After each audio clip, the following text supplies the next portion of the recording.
Avec les soulèvements, depuis Notre-Dame-des-Landes, on a déjà obtenu d'autres reculs sur les bassines, peut-être en ce moment même sur la 69. Et les soulèvements sont un peu une sorte de liant, de plein de petites sources comme ça d'espoir qui nous permettent de sortir de l'impuissance collective dans laquelle la répression et le mépris politique auquel on fait face nous plongent depuis une vingtaine d'années.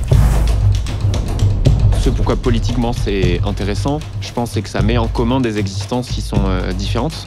Collectivement, on a une puissance d'agir qui donne de la joie. Et pour nous, c'est plutôt ça l'écologie, quoi.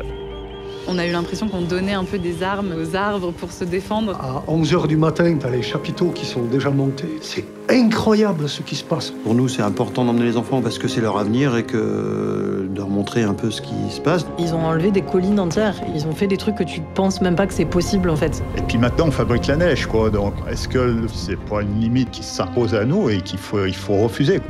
On en arrive à dire il n'y a plus que la désobéissance, parce que moi, je suis de ceux qui peuvent dire on a tout essayé. Parce que s'ils s'accaparent tout l'eau, s'ils continuent à polluer les nappes, à détruire ce territoire comme ils le font depuis des décennies, ce territoire il va devenir invivable.